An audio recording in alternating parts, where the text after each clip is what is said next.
meeting of the Historical District Commission. The time is now 7:30. I'm going to begin the meeting. You want to read the statement?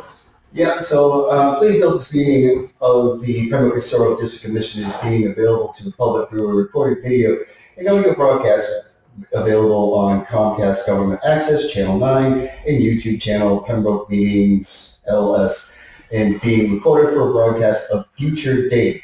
Comments made in open session will be recorded. Testimony that will be limited to issues directly related to subject matter of the hearing. All those who wish to speak will be recognized by the chair, called to the podium, speak into the microphone. That person must identify who they are, where they reside. Only one person will be permitted to speak at a time.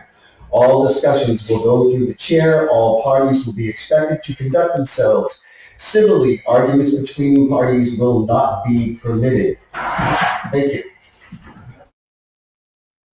We're going to take this out of order a little bit. We're going to do the Liberty Bates plaque presentation first. Do you want to do that, Steve? I would like to, yes. So we have a special guest here tonight who has put in 42 years of service to the town of Pembroke and the Historic District Commission, also with the other departments in the town. And this young woman is the author of the sort of coffee table book, History of Pembroke, and I'm hoping that we voted to recognize her for her service to the Pembroke Historic Commission. So if I could, I'd like to recognize Libby Bates and hand her a plaque.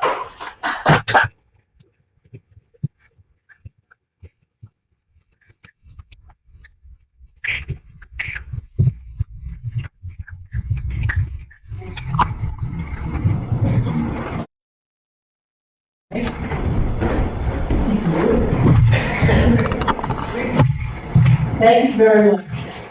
If you want to.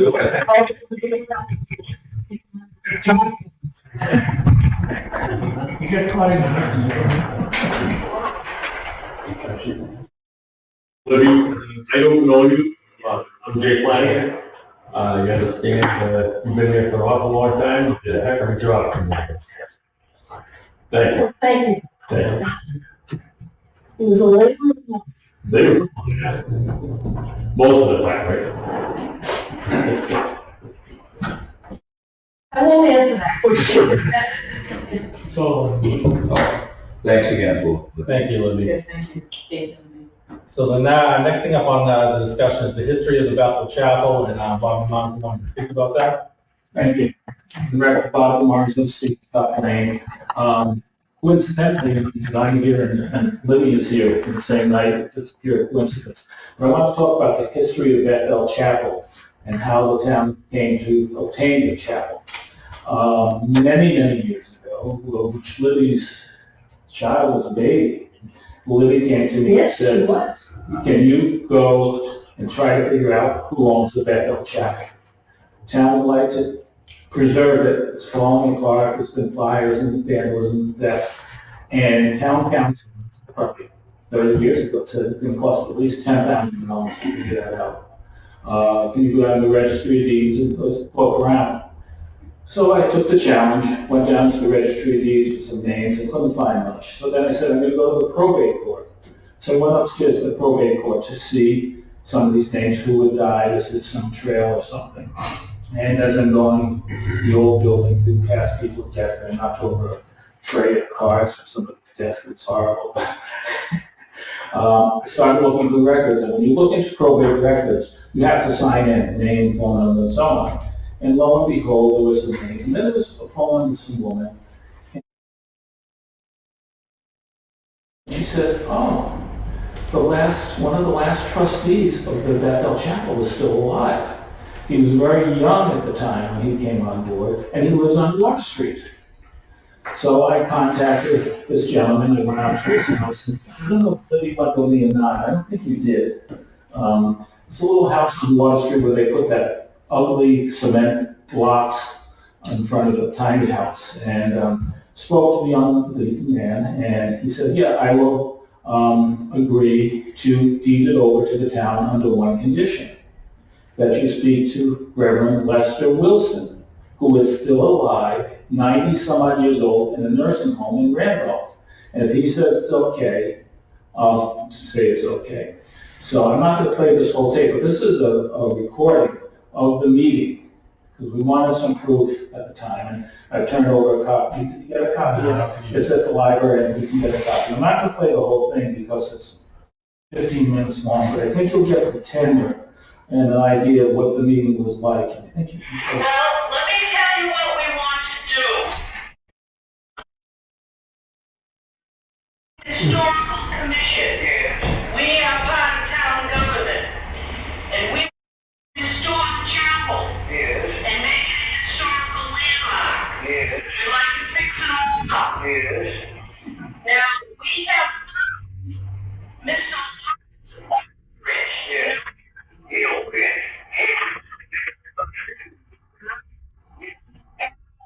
He was concerned about you feel doing this. Oh, it's just totally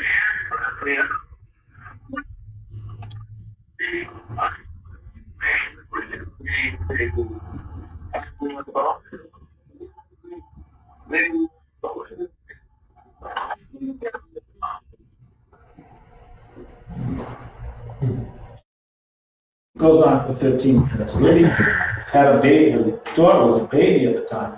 My daughter Maureen, yeah, she was How old is she bliss. now? She just turned 40. Wow, so this was 38 years ago, something like that. Well, it's been 42 years. And that's how it came about, that Reverend Lester Wilson said it was okay for Mr. William Aldrich, who was on Water Street, was still alive, and gave the blessing.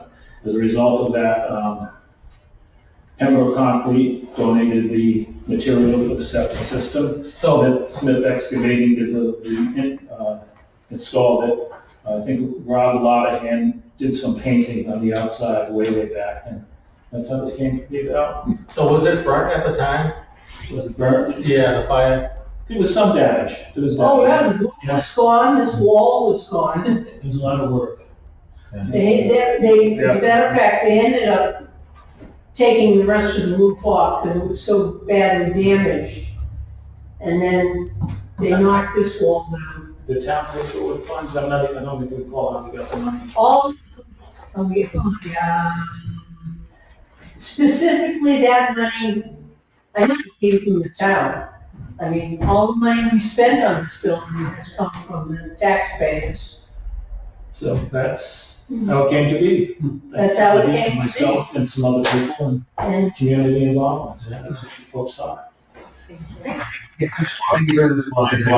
That additional number again to go ahead and be able to preserve that. Thank you so much for putting in your personal time to go ahead and do it. I'd like to recognize that. Thank you so much. Thank you. Liddy and I were good tag team that.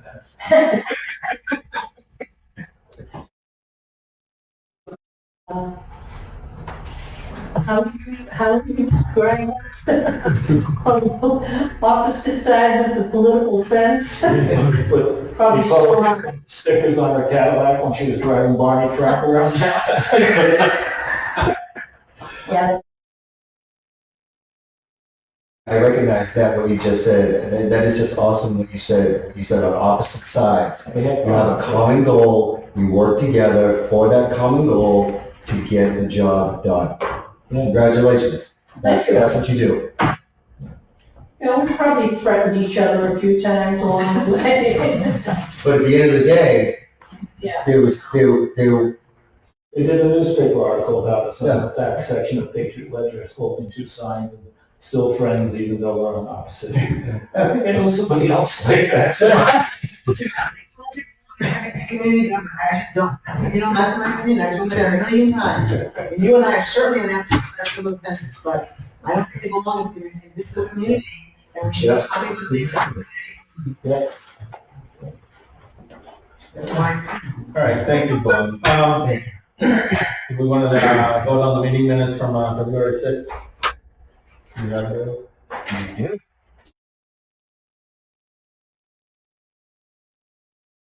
This guy's sound.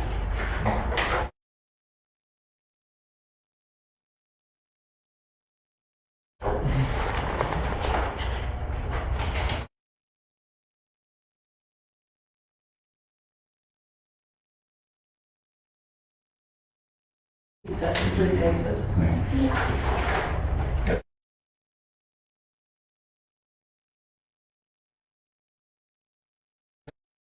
He was, Rich Malloy was a direct replacement for, on the meeting minutes, Rich Malloy was actually a direct replacement for Steve. Is that, I don't see that actually. Oh, yeah. Sorry. Yeah, okay. I think my margins cut off. Yeah. So.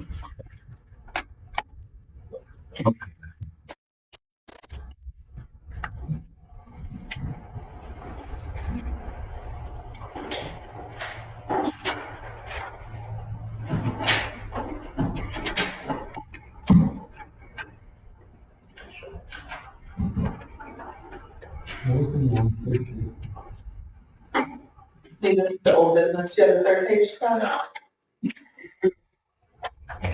That's Scalpel Road. Yeah.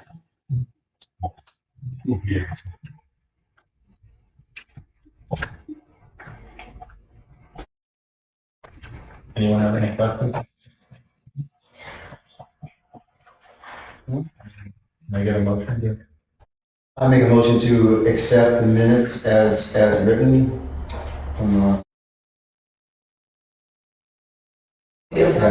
Thank you. I'll second that. All in favor? Aye. Aye. Okay.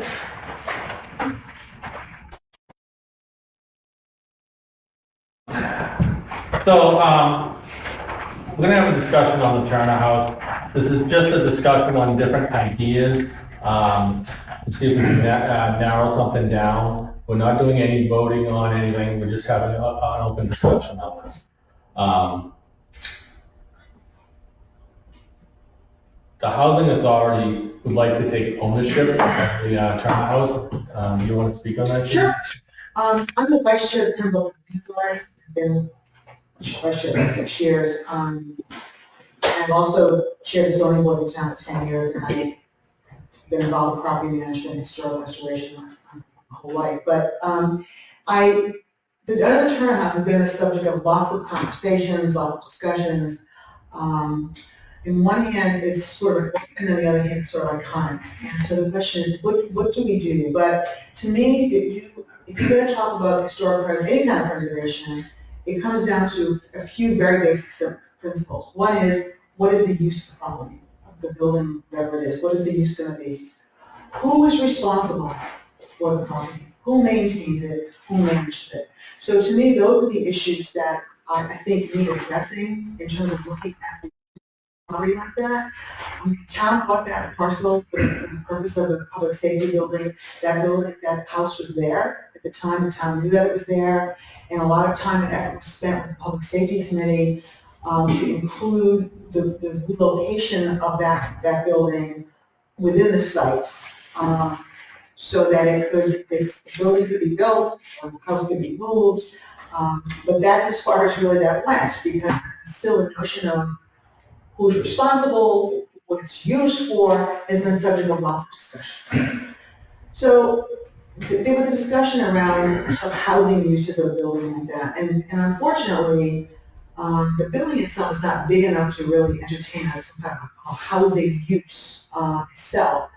However, there are auxiliary uses to housing, and the Pembroke Housing Authority, which runs McDonald Way, Hill Commons, the school, the property across School Street, Bayfall Court, is in need of some office space and some storage space and things like that. And we are very interested in assuming the responsibility in some ownership, something capacity with the town, however that would play out. Our original thought was it would be ideal to move to McDonald Way because it would be a great location there, we have septic, we have utilities, it's on site. However, looking at the logistics of making that move, it's probably cost prohibitive to do so. Again, it's a nice idea because we have a location, but I think that the logistics of it, unless you really wanted to completely dismantle the building and move that, which is something that could be done, but I'm not sure that's in the cards. However, the authority did look at the location, and we decided we could certainly use that for office space. Again, we would be responsible for it, but in conjunction with office space, we are very committed to preserving at least one of those rooms on the first floor. And with the help of people on this committee and whoever, to restore it into a public historical room that could be used by the public, by the residents of the housing authority, used for meetings, whatever, but that it would be available to the public and sort of preserve the public use of the building. So that is really what, we're very interested in pursuing. Obviously, there are a couple of questions that are mostly financial at this point. One is, I know that the town voted for the entire budget for the public safety building. Included in that budget was $1 million for the Turner House. The question becomes, again, making sure we make the utility connections, because the subject of the utility connections could be a game changer if that's not there. So those, that is really critical to us in order to be able to make this work. The other question would be how the town would view some kind of ownership structure. We would like to, if possible, hold a housing in some kind of a nonprofit that was managed by the housing authority, so that we could access some funds through the state that could be used in conjunction with public housing, that would enable us to do that easier. We could, I don't know the town situation, we could entertain a ground lease or whatever the ones that being most expeditious with the town council. But again, we would be responsible for using it, maintaining it, making sure it's secure, and making sure that it's available for public use. So that is what we would propose. If it's something that's feasible to the town. Again, we did think seriously about trying to get it to McDonald Way, but again, I've talked to several people who said to me, you know how many lines there are across those streets? And it's true, it is a real challenge. And I think that there'd be some challenge in getting up the hill there, but I think that could be mitigated. But the location, the mitigation of the power lines and all that would be, I think, much better, unless we dismantle the whole building. Mm-hmm. So it would be in the same location as originally planned with the public safety building. Again, it would be something that we would be responsible for. So that's what I have to say. So it's, it is what it is. Yeah.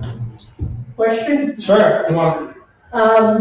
In terms of, I'm sorry, you're not recording. I can't hear you. You have to go to the stand. Good. Oh, I have to go to the stand and identify. Everybody knows who you are. Yeah. It's a makeshift company, exactly. I guess it's right here. Right? Yeah, you got your print in there. Thank you. My name's Elizabeth Bates. I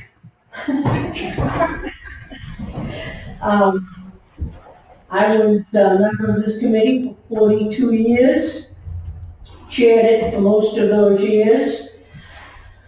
My question would be, and the Turner House has been on our radar screen for about 10 years, because before it was a historic fund, it was then a historic district, but it was owned by others. And then the town purchased it, and at that time, we said, well, now here's our chance to go ahead and restore it. And it's interesting the points that you make about public use of the building. And I'm all for that. I'm all for the public having access to all of our historic buildings. But my question that I'm leading up to is, when we talk about historic preservation and restoration, we're talking about something else than just the internal uses of the house? Is it your idea that the house will still remain a house? With the same number of rooms, Yes, yeah, there's no plan to change the configuration of the building at all. or the exterior? Nope, okay, it just means that, no. Land? The only issue would be, and Bob brought up to me that we may have to provide some kind of handicap access to the second floor. That would be the only handicap access to some kind of lift situation, interior, not exterior. No, I understand. But there's no plan to change any of the fireplaces, you'll obviously accept the addition of adding a restroom, that's right. Then, well, frankly, that answers my question.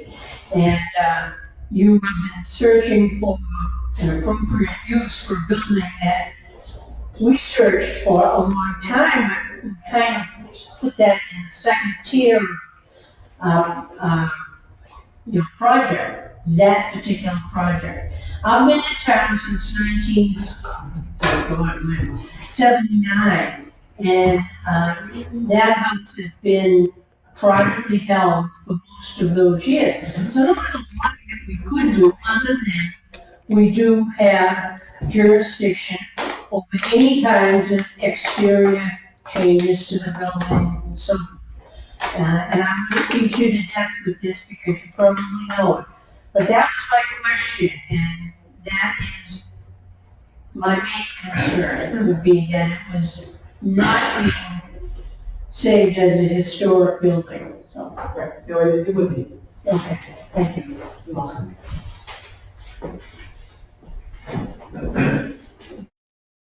Again, Bob DiMarzo. I'm not taking any particular stance on which direction it should go, just information and thoughts. Mentioning what you just mentioned, Judy, one thing to look into now is the septic system, having some knowledge of that. I'm not sure what the public safety building figured in for septic, for that building, separate. I don't think it can be a separate septic system. I think, the last I heard, it was separate, and it was going to be an approved septic plan, but that was it. It was not going to be an actual septic system plan. They couldn't get the septic to work in the back, in the area where the house was Yeah. going. They poked all around, they almost were over by Barker Street, but I think they ended up getting a perk, a difficult perk, or something with some kind of special. Well, that's clearly an issue. Yeah, and it will be, I think it was by the driveway, by the snow station where they got that, but the soil is bad. My thought that I brought up earlier to Scott, and had to do when I heard about the pavilion. It's just an alternate idea to the pavilion, whichever way you guys. But instead of the pavilion there, and I'm not sure how big it was, a smaller pavilion at the lobby property, which is across the street from the herring run. The town bought it several years ago. It's for open space. There was some designs and thoughts about some kind of roof area for the public to get a picnic, farmer's market, some kind of Boy Scout, Girl Scout events. No bathrooms, maybe running water, some electricity underground. And if you repurpose the wood, I gotta think that it should be intact. I've heard, but I don't know, that a lot of the floorboards are missing. Beams underneath that are holding up the first floor are all rotten, yes. Okay. So that one, the first floor itself, and correct me if I'm wrong, the first floor itself would have to be replaced. And the floorboards are gone too? The floor, well, I'm not sure the floors themselves, but Yeah. beams, the But I'm structure. thinking the boards could be used for a pavilion. You use new pressure treated, whatever, for framing. And then for your roof, you would put the boards that would be exposed to the inside. On top of that, you then put your plywood, your insulation and so on. So from the inside, you're looking at the old house wood, tables and things you built on with the wood. There's various things you could do. I'm thinking totally open air, maybe one wall, and repurposing the wood instead of the pavilion over there. And that was my only thought. So the only thought about that is, you've got this $1 million budget on site. Now you're outside the scope of work. So now you're beyond the $1 million because because that $1 million is for the scope of work. Even if it costs, $100,000, $200,000, the rest of that money is going back into the public safety. Yeah, I believe you, in theory, could use some of that money to take it apart and one foot high on site. And beyond that, you're stretching it. There is some money, I want to say there's $100,000 sitting over a big pavilion, a big thing, something on a modest scale. Was that for the restrooms? Like, I thought there was talk about restrooms on that property. No restroom, just an open, Yeah. no restroom. No. Two things.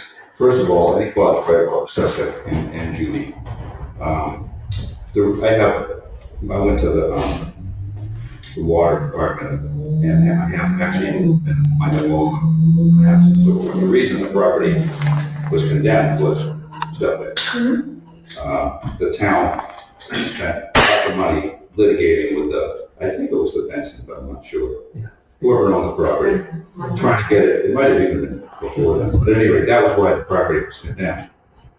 Public safety told us that the septic system that they built for the police and fire, public safety, would be too far away. They built it on, I think you're right about it being on the southwest side of the property.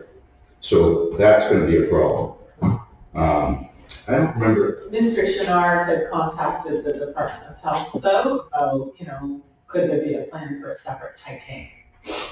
Right, because it was understood that there's not a possibility to tie the current house into the septic that's It probably would be a pump system anyway, it doesn't matter the elevation, as long as you have your tank here, you're pumping it to where it does perk, and I mean, the tie into public safety or within a pump system, because now you need the distance from groundwater, so you're gonna have to have a raised system.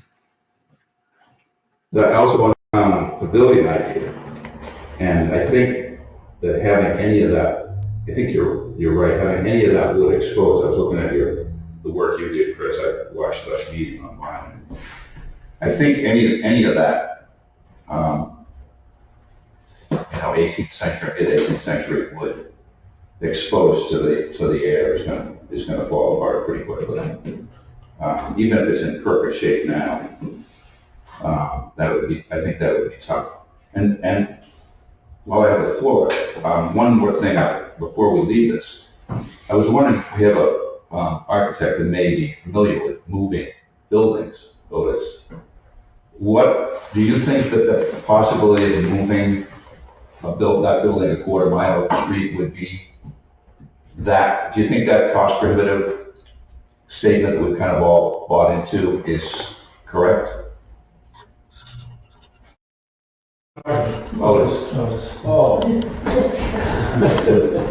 Sorry, I'm not sleeping, I'm not here. Okay, I'm sorry. I was asking what you thought, and Jay wants to weigh in too, about the cost prohibitive nature of moving a building that far. Do you know that? Intact.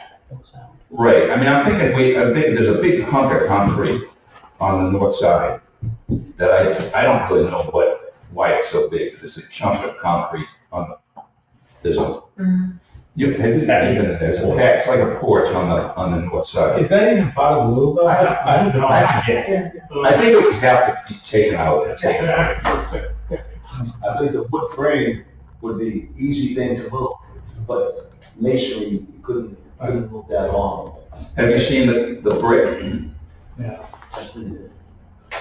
So you think that would be a problem to move? I think that would be no problem. So, Even moving it back, which was the intent earlier, 100 feet back or whatever, that also would be a challenge on the masonry. I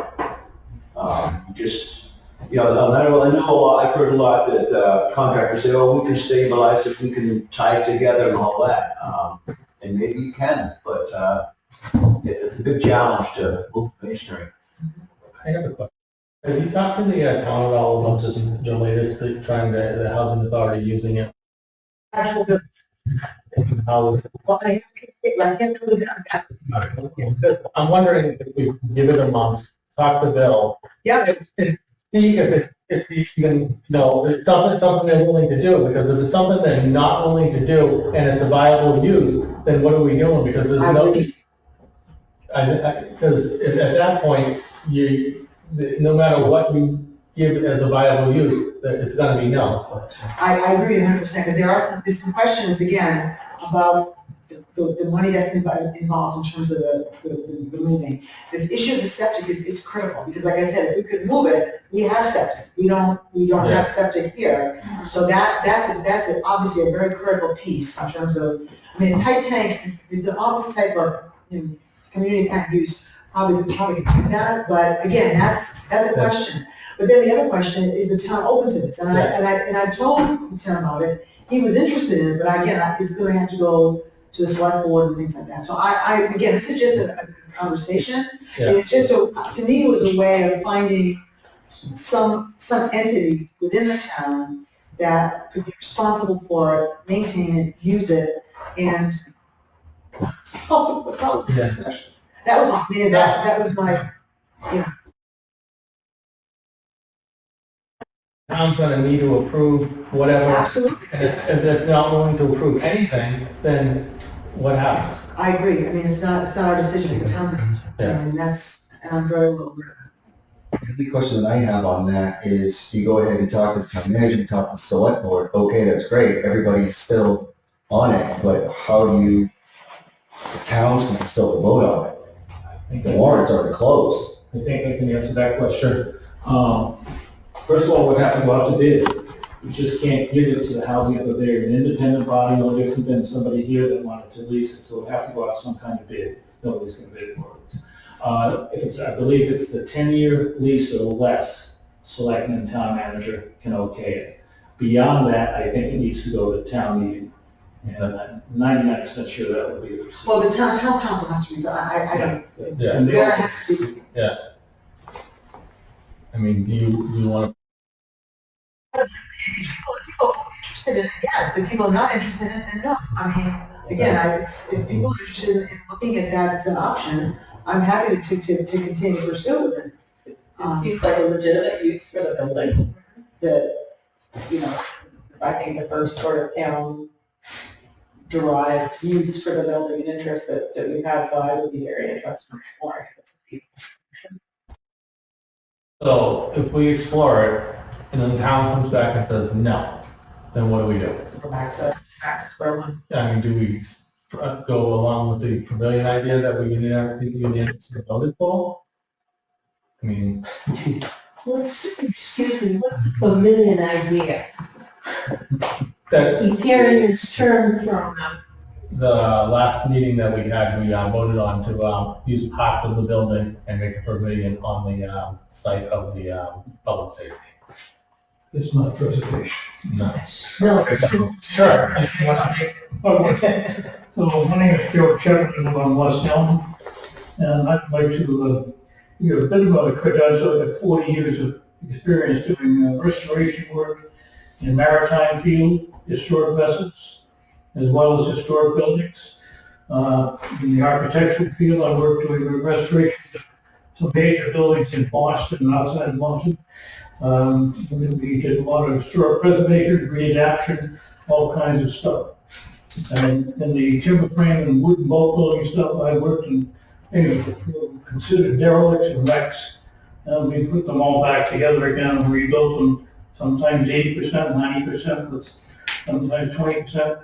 But I'm quite familiar with, if I would have that building, I would say if you want to do anything to it, then you have at least ask the question, first of all, do you really want to preserve the building? That's the first question. Okay? Another question is, what do you consider to be preservation? At what level do you want preservation? Is preservation knocking it down, saying that might survive, and doing something fun, like putting a gazebo or something like that, some element and, like window here, door there, kind of leave it as people to imagine what it used to be. But you really rebuild it as it sits, but you see it today, authentic. And that's the question I don't get, I don't really understand, I don't get that you really want to preserve the building. That's my sense, I don't really get that, I may be wrong, but that's what I'm reading. This idea of putting the gazebo, taking it all down, cutting it up, and putting it out to level like that. See, you know, yourself, you can on with timber outside the salon and it's going, you know? So and I think that's not preservation, that's mockery, in my opinion. So I would suggest you get a good, and there's several right in this whole, within 30 miles of here. People have done this work on Winter Street in Norwell.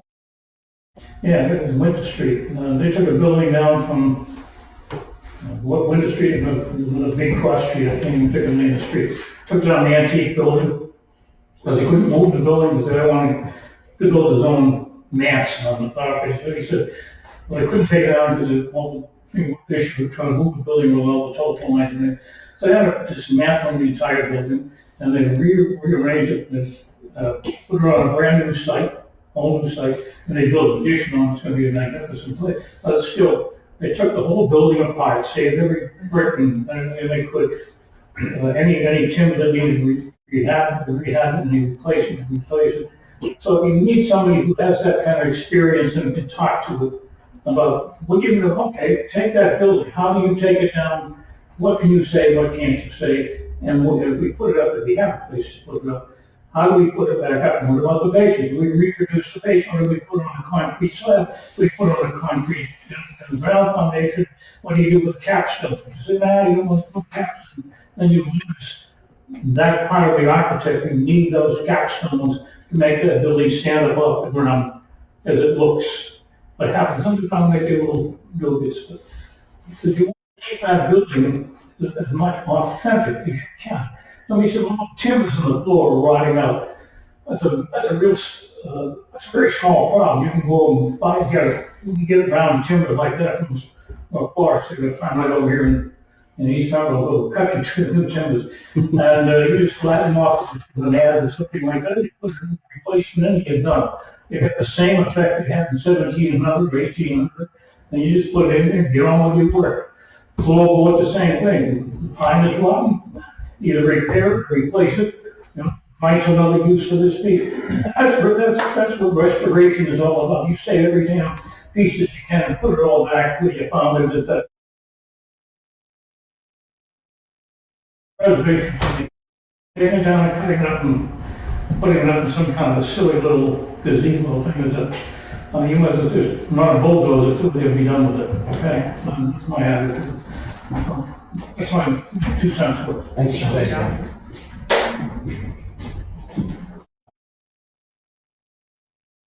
So Scott, if the town didn't want to move it across to Don's Way, that doesn't mean that there couldn't be a provision to move it, the original plan. So you were talking. No, she's been talking about the on-site. Oh, I thought you were talking about. No, we're talking on-site. If the town is not interested in the housing authority taking over it, which it seems like a viable use of the building, and said no, then what is going to be the future viable use of the building? Part of it is generating revenue versus not. Yeah, $1 million in the park isn't going to generate any revenue. But Jay, on the point of the wood, there's all the replacement wood there. That's what Mason had before he passed all the wood on the floor. So In the basement? no, Yeah, I know the type. Yeah. Well, if you're in the basement, you look up, okay, all of the 5x8 by 6s, whatever they are rotten, yes, as they go into the foundation. well, All around. I mean, I'll defer to the professional here. no, I mean, I'm gonna, Yeah, I know. You gotta have to rip the whole. The other thing is, so you helped preserve this building, 1850, built by Barker Turner, the ship captain, the builder of the ships, and Magoon helped fund it. This was 1850. The Turner House, the date on that is, the new generation of that was 1820. Now that's Brian Pfeiffer and a guy that helped fix the Notre Dame in France. They said, Michael Burry, he's not a shabby character. He basically said that this was a authentic federal building, hip roof. And so that is much more, historic than this building. And you say this building, but you don't want to say that building. I didn't say that. I was saying that I'm not taking a position at all on this. All I'm saying is information and ideas tagging on to that. Judy's point, that's a selectman idea, knowing the legal process and so on, this would be the procedure. Yeah. If you folks selected that, is up to you folks. But I would consider the historic significance of it, from 1800 on. Decision making, I have nothing to do with it. Well, people listen to you, so. Thank you. Just a point of information, we have,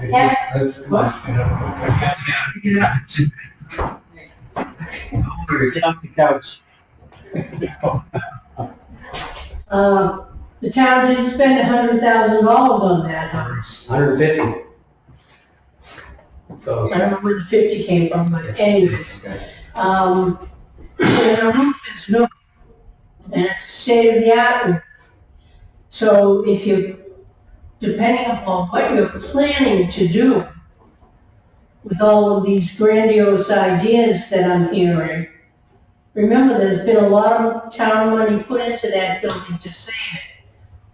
And I just wanted you to know that you got an old colonial building there with a brand new roof.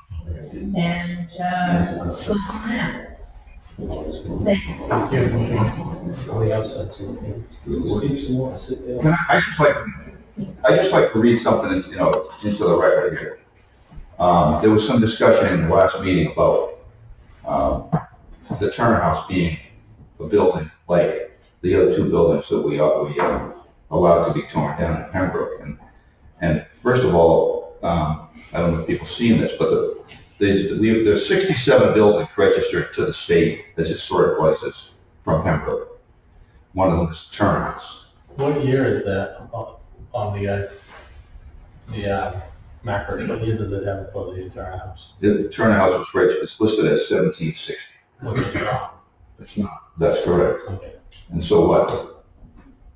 I mean, when I came into Pembroke, when I joined this committee, I was under the impression that the Turner House was occupied by John Turner, the John Turner, the clerk of Pembroke, and on and on his contributions to the revolution and so on.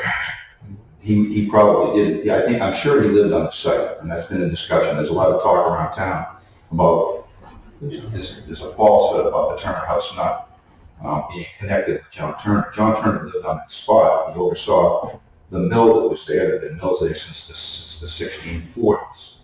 And he certainly lived on that property. He may have moved up to one of his other sons across the street, but he certainly lived on that property. And I just want to read the National Register of Historic Places 4 criteria for eligibility to be on the National Register. Criteria A, the property must make a contribution to the major pattern of American history. It was a site of one of the most important money-making operations in the town at the time. It was at the time of the mills. 2, person, the property must be associated with significant people of the American past. John Turner's son, 3 sons fought at the Battle of Lexington, and one of them was a general in the colonial army. Criteria C, design/construction. The property must have distinctive characteristics of the building by its architecture and construction, including having great artistic value of being the work of a master. If you saw the pictures of the Turner House in the past when it had the L on it, there'd be any question about that. And lastly, the property must have the potential to yield information important to prehistory or history. However, properties that do not meet these criteria may still qualify if they are integral parts of districts that do meet the criteria, or if they fall within certain categories. Secondly, I don't know if anyone's not seen this, but the Historical Commission commissioned a study in 2013 by Miles mentioned Michael Burry is a reconstruction timber frame carpenter. He worked on the just completed woodwork in the Notre Dame Cathedral in Paris, and the report was written by where's his name here? Brian Pfeiffer, who was the mass preservation at the time, the Society of New Antiquities. And they in that report,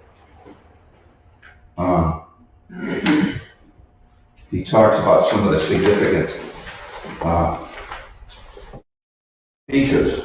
The Turner House is notable for the federal style which contributes to the historic value of the North Pembroke Historic District. The building's form is regionally popular, varying from the Federalist style found in Plymouth Colony during the early 19th century. The most distinctive elements of this form are the house's brick and walls from which chimney rose above the rooftop. Note that the north chimney stack remains in position, but has been capped at the attic. Other characteristic elements of the period include the structure's rectangular massing, low-hip roof, and symmetrical facade. The house is composed of two sections, namely a two-story main block and a two-story rear L that was originally built as a 1 1/2 story L with a shed. The house also proposed a south wing, blah, blah, blah. Okay, it goes on. So I just wanted to make it clear that it didn't seem like there's been some talk around town about the buildings not being of historical value. And I just wanted to put that to rest before we move on.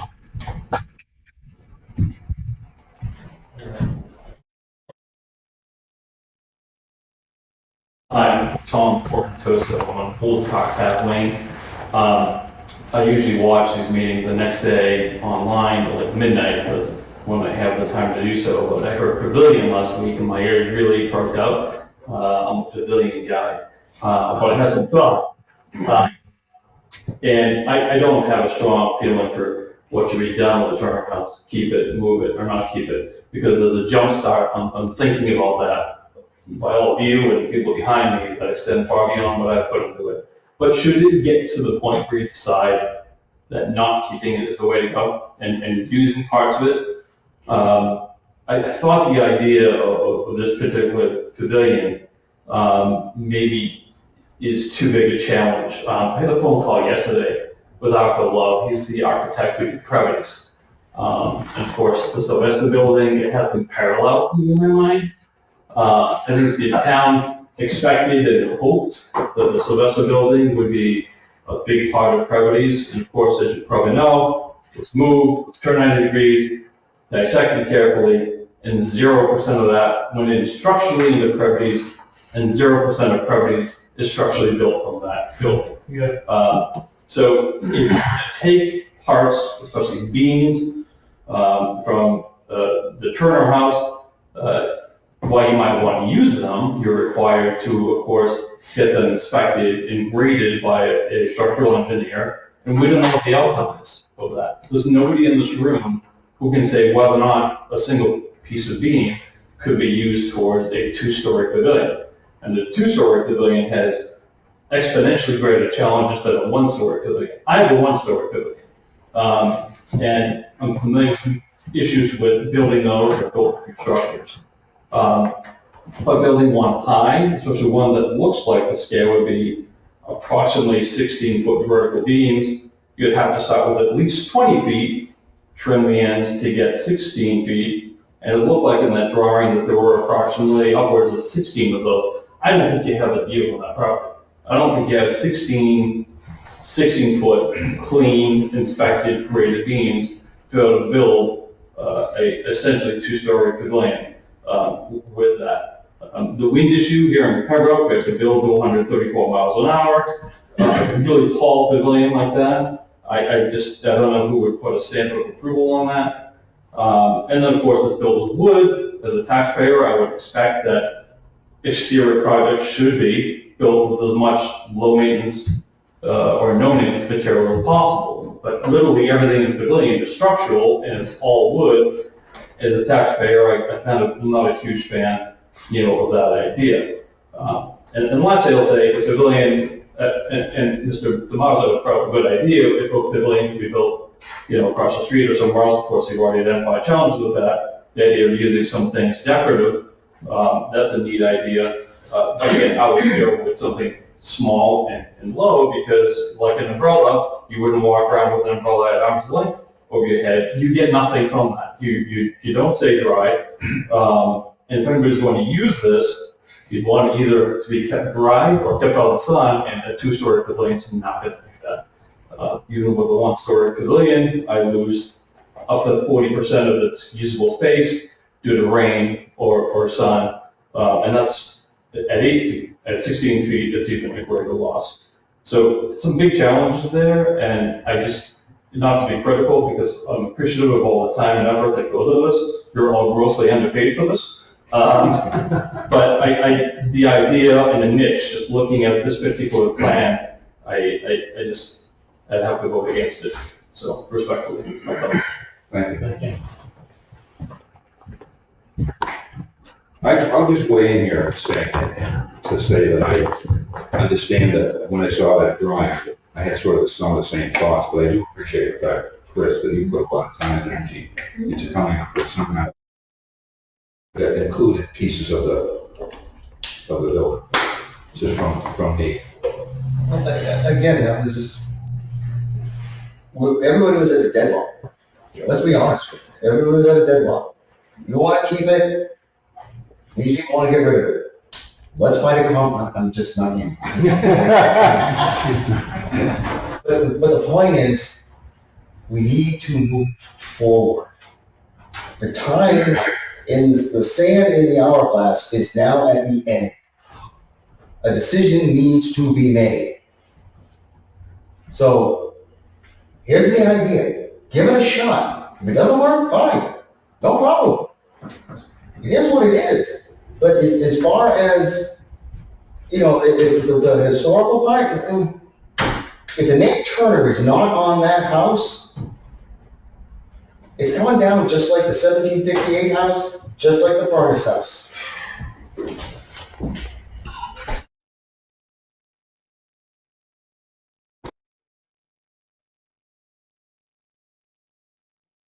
Major vessels, USS Constitution, one of its refits in 1980, and a number of years later he worked on the USS Constellation down in Baltimore. Both those vessels were believed to have built during the Revolutionary War. One of them was.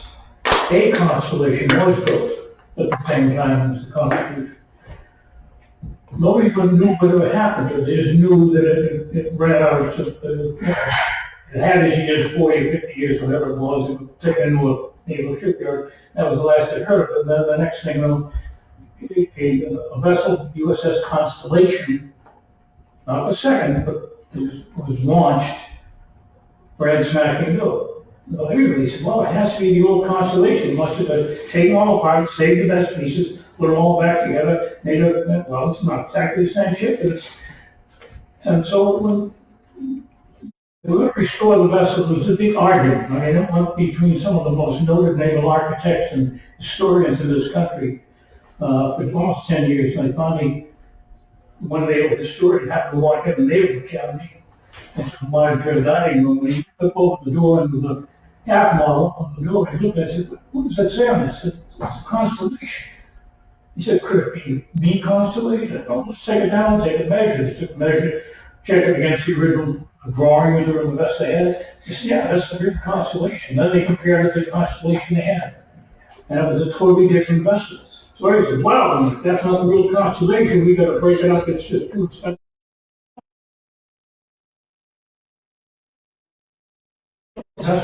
It carried a historic name, okay? And it was a replacement for it in a sense. And so they finally agreed, and the government didn't have to pitch in to do it. The government didn't want to pay the money. The government didn't want to pay the money to pay the first vessel, first replacement. And but anyway, the point is that if that is not the building that Mr. Turner actually was in, it's on his property. Who built the building, and for what purpose? Was it in his lifetime? No, he was dead. Okay, so it was probably between But these two days. it's Paul Sampson Turner, which would have been his nephew. So the connection is still on the Turner property, is that right? There's there's multiple foundations on the property, and I bet, the farm that John Turner Sr. lived on that property. Where else would he have lived? So What play does 409 have to do with it, though? It's 409 Washington Street. If you actually read John Turner's will, he states the house that I live in now, I leave to my son, Joe Turner. So the Joe Turner house, he definitely lived in the Joe Turner house at some point. Right. So He was old. yeah. Well, I mean, I think people living in, you know, their sons and daughters and nephews' houses are all through the historic records. I mean, town meetings would allot, you know, £1, 6 pence for keeping widow such and such or such. But I don't think we know. We can't prove that he lived there. We can't prove that he did live John there. Tyler died in That particular house was built in anywhere between Clyburn and Bury, I think, before 1920. Anywhere between 1805 to 1820. So he certainly didn't live, but people like this, we've been talking about, people repurposed parts of houses and so on. So I've always operated under the assumption that he lived on the property. And when I came into the Historic Commission, they had done, right before I came in, they had done it. That's why the listing is 1760. And I always operated under the assumption until White and Bury came in and said, it looks more like 1800. And so I think, you know, people thought we were being disingenuous about Turner. It's basically because of that original study. So it's a Turner house. John Turner lived on the property, relatives built onto it. That's how the West Box Factory got started. They lived in that house. That was one of the buildings, one of the businesses that made this town boom, 100 employees. That house is connected to the West Box Factory that's still there, and that was one of the first mills was there in the 1640s. So, you know, that's the discussion really should be, this is a historic house. Preservationists, the best preservationists in the world, you know, top ones are saying this house is a legitimate, historic, preserved house. They would radically oppose what this option was. I think that it was voted the other day, Steve wasn't there, but it was voted as an option, not the option. You know, and I talked to other people in the committee, and they said it was an option, but they didn't really like it. They just voted because, you know. We need to do something. Well, Let's do it. Let's do it. Why don't we do this? Okay, she's gonna work on that. You have yours, she has hers. There may be other uses. You could do the survey. I do have a question. So we reach out to the town and they say no. This is hypothetical. They say no. Do we still lose the house? Who says no? As far as the housing authority using it, it's a town-owned building. It's up to the town what the future use. If the town says no, then we're going to move the house and have no use for it. That's the ultimate question that I've always had: is what's going to be the end game for the house? What's the plan? Get mothballed. She said no. Now said no. What's the plan? Oh, So that's where I've always been. Is like there has to be. well, I think we should find out what other possible uses that people would like to have. There's been a lot of people that have talked about doing like a food pantry or things where you could have crafts and businesses that bring in revenue. It's got to bring in. You still have septic. You still have electricity. You still No, have plumbing. septic they can get. No, that's It's a separate I don't care too much. That's what I don't get. But I mean, it sounds to me. They're going to start bulldozing the So what? Can you say you want to go into a new second garage in the front? That's what I see. I see there's a tremendous push from that committee. Let's scrap the Turner House. They wanted the Turner House, rep since day one. And they went out, they looked at the select boards went out and they looked at people put on this committee that vote to direct the Turner House so they have an extra $1 million to put in the fire. You're here. No. Yeah. And I will take offense to that for the very simple fact of this. I had came on this to simply say, Give me a reason. That's it. I've thought about this a lot because, I've been around housing for my whole life, but the point is, even with the Public Safety Committee, organization, there was never a clear, definitive process for determining the outcome of the tournaments. And I accept that as a taxpayer. Because the thing is, everybody's scrambling, what do we do, what are we not to, what are we not to? But the point is, when the whole plan for that property was being developed, some of the select board, the town manager, the citizen committee, another committee, someone should have said, these are the things that have to be addressed in making this house work. Someone, no, cost neutral, somebody manage it, somebody owns, somebody use something, that never happened, and that's why it's laundry. Because what should have happened, because, it could have been, and then after that, all of that discussion, that they were saying, what's that? They say, I don't have that information, I don't know that, but there was no process, and that's my issue. So when I was trying to outline these things that would make an evaluation reasonable. Now, clearly, there are things with town and everything else, but some of the town needs to have a process to evaluate the product. What? I mean, yeah, but again, who's responsible for managing that? Who's maintaining that? You're trying to take a lot of open space committee, you can't do a community garden. So the question is, how are you going to do something? Because that's where we are. No one has any action, and that's what needs to happen. And I don't know where that has to come from, but if it doesn't happen, then we just waste time. It's the root cause of why things happen. Yes, there's no ownership. Food pantry's not gonna move there. No. Nobody's gonna come and take that building over after it's moved. There's only probably one group that has the potential. Because they have the money, I think. They have the money, nobody has the money. So we are limited as to who can even be back there. You're not gonna get a going business who wants to be back there. Somebody has a purpose for office and so on. So if that does work, maybe that's your alternative. Well, that's why On the, an alternative to the pavilions. It's kind of like the big pavilion. It's a good idea, it's a good, like, it is better because of things. First of all, it was not. I have boards that are older than that house in Manchester different places. Disagree.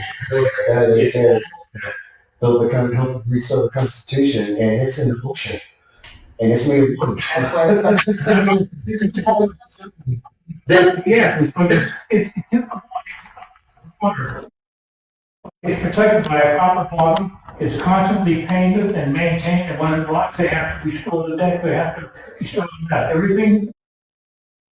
Well, no, it's 98% rebuilt from the original ship. So I don't envision a lot of structural, of any structure going in a lot of apartments. Somebody said it had piece starts this big and so on. I don't see, what I see is strictly decorative. Something that is protected from the outside with common newer materials, skin the roof, tables, and so forth. But the wood's not going to rot. It's not going to rot. I have old wood. You've seen old wood. It's not going to rot, well, unless it was rotting before. But no. But the old stuff is tough. It's tough. I'll think of that when I think I can replace another cylinder. I'll call you, Bob. I'll call you for the problem. So, the stuff that's been protected. But anyway, that's an alternative, but nobody's going to take it otherwise. He's been out there, and time is of the essence. Because if that house isn't moved, I don't know if they can start with the public safety. No, it has to be moved first. And then all those break. Yeah. But again, let's play with it's not this committee. Not this committee. So how long has this been under HTC control? It's not. When it became part of the town, right? And it's in our district, does that not fall under our jurisdiction? For the exterior, Yeah. for the restoration, but not for the use. If they want, it's fine. Not for the use. Okay, all right, so we knew the town took it over, Mhm. and we didn't go to the town, go to the selectmen, says, we're gonna talk about this public safety building, what are you gonna do with the building? We didn't approach that, No, they approached us. For 9 years. so it's been 9 years. Yeah. Yeah, So for 9 years, we haven't done it. That's what I said, right? No, you protected the building, you replaced beams, you put a roof up, you put some siding on. Our goal has been to protect the building from being torn down. That building, in my mind, should be up 200 years from now, and the half-life of police and fire is 30 or 40 years. The police and fire station is going up, we're glad to on the townhouse. All we need to protect it. I don't see the push, I don't see why we have to get this thing solved right now. We agree with you that we have to get that thing solved before they start the police and fire station construction. It's nonsense. You got, Here than just to protect the thing from people that wanted to knock it down. And the reason we fought to keep that building was because the town originally was gonna put a fire station there. That was fine, with plenty for the townhouse. As soon as they added the police department onto the fire department, that tripled the size of the building, and that put the townhouse in jeopardy. And since then, all we've been doing is fighting.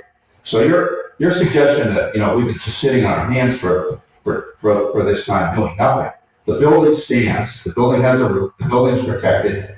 It still potentially could be a beautiful historic building. All the pictures that you guys have put up don't concern me at all. I've seen buildings in way worse situations than that. Renovated and become beautiful. If you look at the pictures of the old Turner House, it is a mansion. And it was a mansion. I go over it while you're on it, go ahead. It was a mansion. It was looking over one of the most profitable mills in southeastern Massachusetts. okay, again, all I'm saying is that at the end of the day, you need an ending. You need something at the end, and we still don't have that. Well, I think we should consider the possibility of the housing authority taking it over. We are considering that, absolutely. Okay. Thank you. Plans order south on the street. Speak in favor of keeping the building as is. Possible. Two have been involved in the town for many, many years and historic interests. So I do come with a heavy heart when I think of it being torn down. You mentioned that nothing was done on the planning stage, talking about the building and what's going to happen. And my belief is that's because potentially assumed that it would be good all along the plans. That was clear from all the plans. And the idea of, okay, we'll push it back, and the grade drops down in the back, so you get a loose side of the first floor, and then the damage of seem wrong. With all due respect to the pavilion and all, I see that as going down the Sylvester Hardware Road. I don't say any more on that. I do think that the importance of that building can't be any doubt, significance of it, historic significance of it. And it's a gem, it's a treasure. If we could have all our options, we could move across the street to Tiny's corner property there. That would be the best location for the whole town. It would be a gem for the town. Failing that, keeping it in sight, I would very much favor that. And the best idea of any building like that is to have it occupied. I'd be in favor of that. Thank you.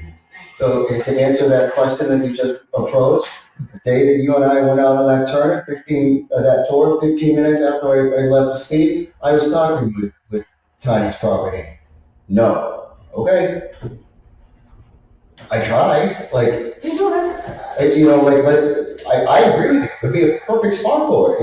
It would highlight the town.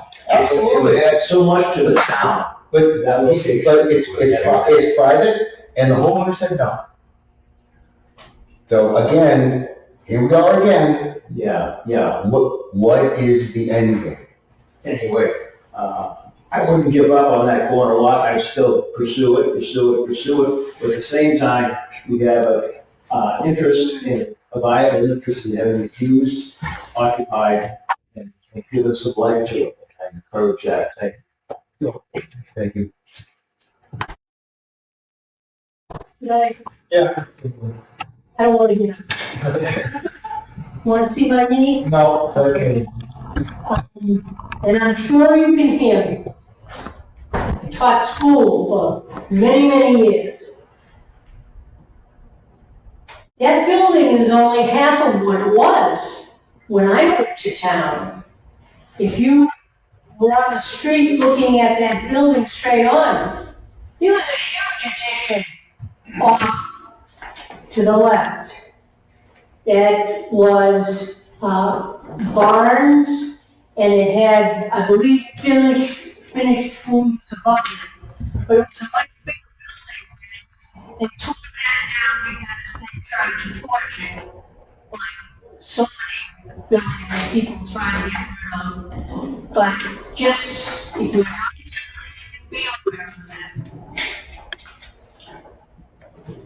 There's a picture of the turning house, I think, circulating. Yeah, All right.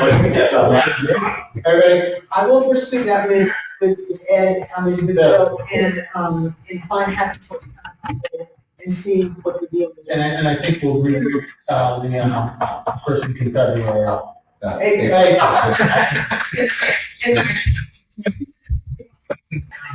work somewhere, the select board or Bill or someone, be part of this discussion. Yeah. Because I think, again, this is something that won't this committee. And it's not, it's a trouble, because even though you're arguing and everything else, but it's yes. Our job is to preserve the building, make sure it's weathertight and whatever, make sure that whatever gets done is appropriate, but in terms of determining the town.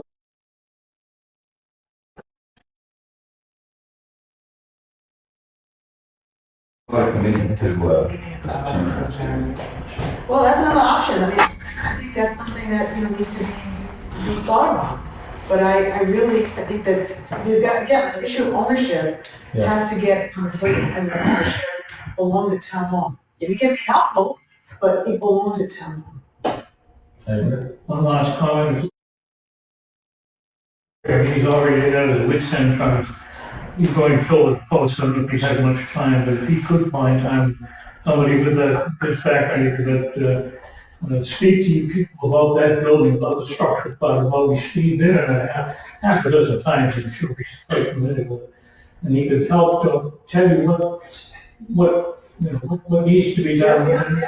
Just not be people frightened to hell of restoring buildings because it takes so much work, and it's like, but again, I'm quite used to getting this. I feel about this. Yeah. Do you see it?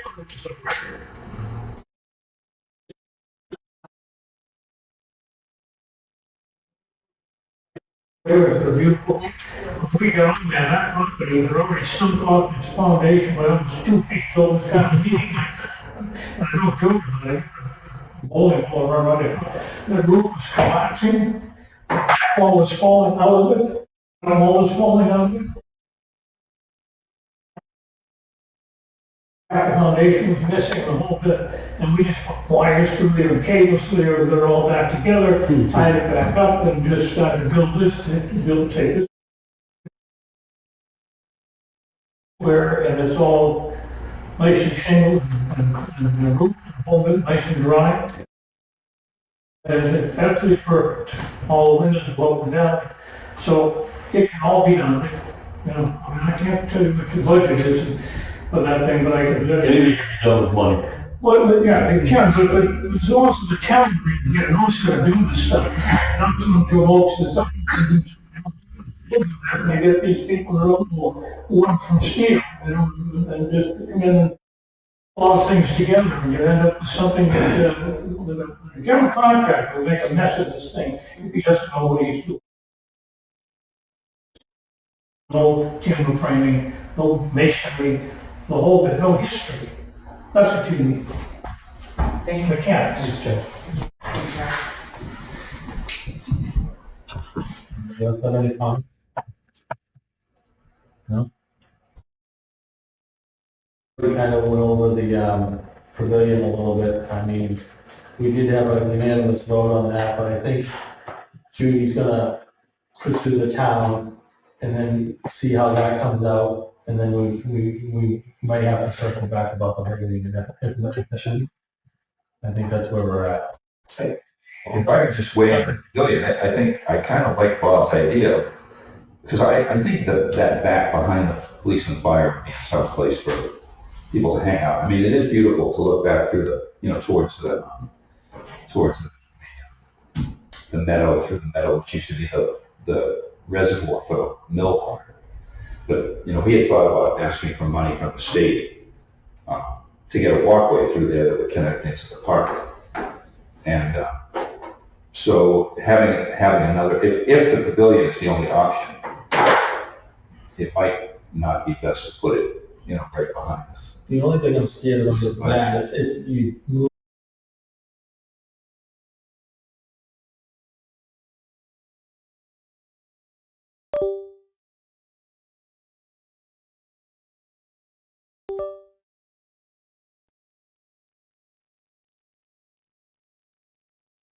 Afterwards, that pile of wood, once it's there, then move and whatever. But you believe there's 100,000 in the logging property in the line item somewhere, but I'm envisioning something small, nothing big, decorative, nothing structural. And, but that's the third alternative to. Yeah, just, it's sitting there. It's Disneyland. the